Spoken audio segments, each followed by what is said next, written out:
край мен. Реч на мама и на татка, реч домовим всеки ден. Тя звъни, когато пея в празнични игри и хчи. Вечер приказки на нея, баба тихо ми реди и към книгата унесен. Родна реч ми пак шепчи, милва като нежна песен, като утрин звън трепчи, Рамбос век.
извади.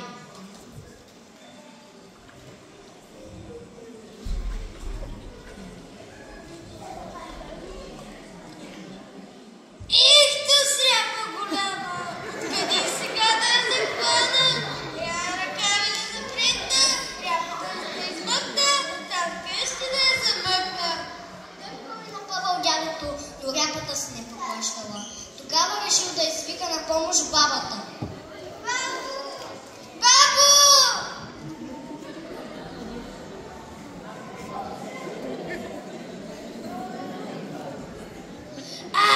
Няма то така да стане! Ах ти дърти мързилане! Бързо на всички покажи, че сили още имаш ти. Мен не ме закачай, че съм уморена, пък не виждаш ли как съм натъжена? Ако си измърся новия сукман, как ще гледам хората от срам? Абе, бабо, не ме остави сам, ще ти купя нов сукман. Добре де, ало искам и на кръста, модере коланта лъска, да цяло село да се пръска. За дядото за ряпата, дъх пари опъвали, но ряпата се не поплащала. Тогава бабата решила да извика внучката. Внучке! Внучке! Стига си лакирвала ногтите! Ела да помогнеш!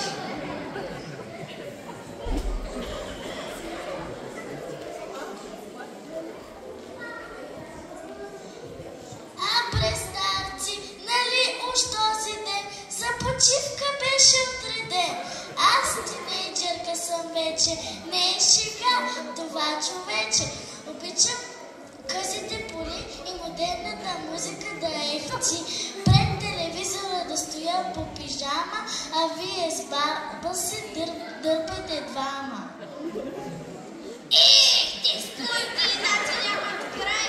Добре де, ако ни помогнеш, Дядо ще да заведи на купон и ще ти купи чисто нов модерен телефон. Може би даже да е iPhone.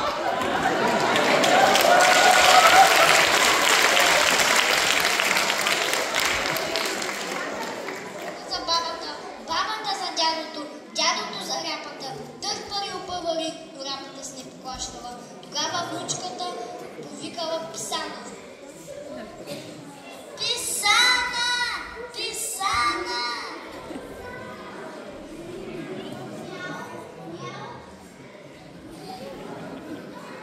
Ох, аз обичам да си дремя и по дебела сянка да похъркам, а вие старци няма да искате от мен мишките да гоня по всяко време и на вратите на камбаря няма вече да припаря. Искам още за награда от панделки плетеница и манисте на огърлица. Бабата за дядото за ряпата, дъх пари опъвали, но ряпата се не поплащала. Тогава Писана решила да извикат Шаро. Шаро! Шаро!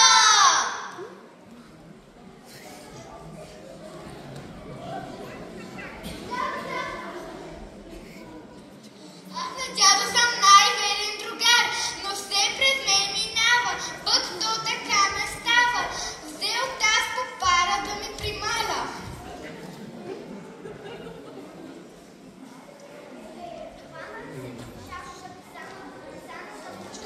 Внучката за бабата за дядото за ряпата, дъх пари опъвали, но ряпата се не поплащала. Тогава Шаро решил да извикат Гризана. Гризано! Гризано!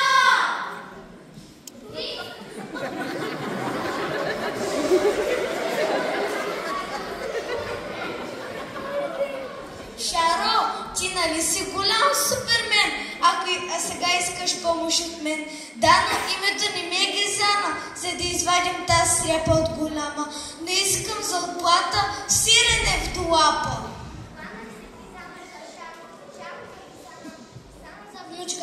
Внучката за бабата за дядото за ряпата, дъх пъти опъват, ряпата измъкват и вкъщи я замъкват. Аплодисменти за дядо Вали Ряпа.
Можех да имам едно магазинче с 2 полички, бих продавал, познайте какво?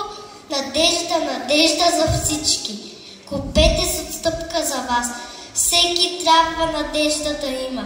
И на всеки бих давал аз, колкото трябва за 3.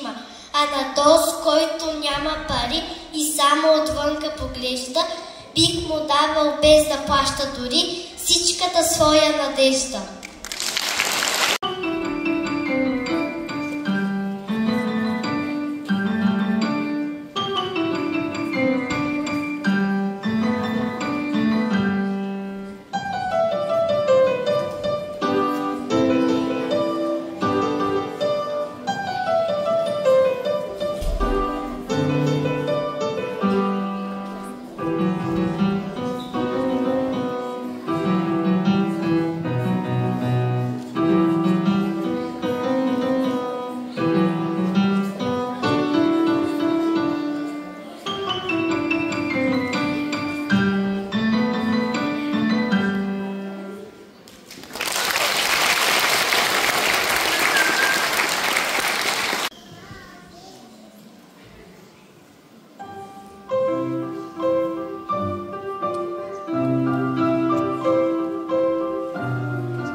Страхотно изпълнение. Благодаря.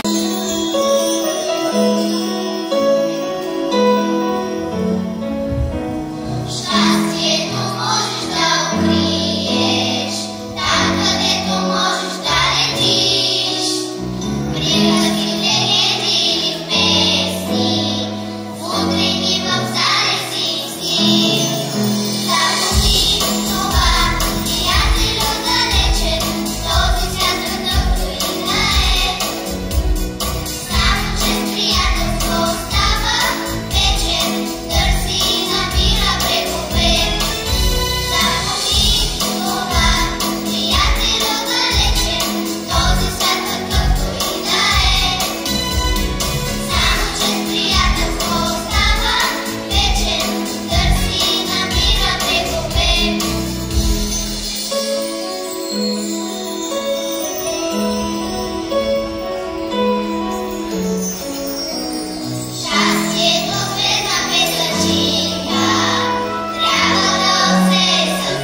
Аплодисменти за вокалната група.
Благодарим ви от сърце, че споделихте този празник с нас.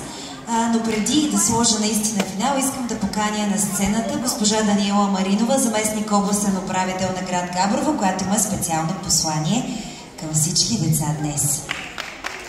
Уважаема госпожо Венкова, уважаеми учители, скъпи деца, уважаеми родители! За мен беше огромна чест да бъда тук и да подкрепя вашата благородна кауза.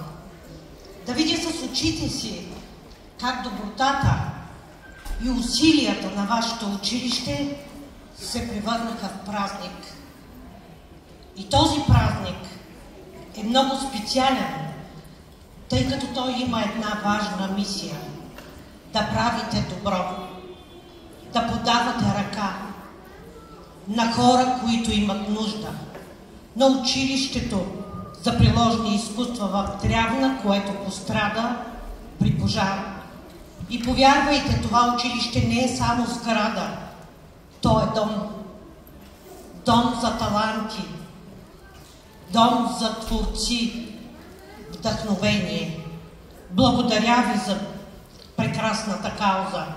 Благодаря ви за това, че дарявате надежда на хора, които имат нужда, които са болни и нямат възможност да продължат и да осъществят лечението и да се възстановят и влезнат здрави в живота.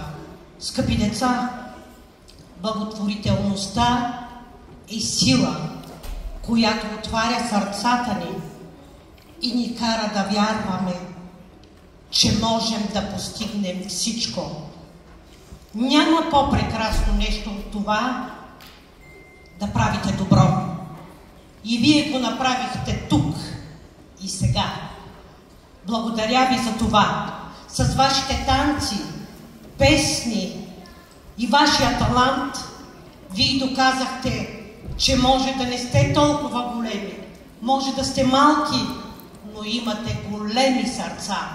Защото аз вярвам, че доброто започва от сърцето и се предава чрез вашите действия. Гордейте се с това, което направихте. Благодаря ви.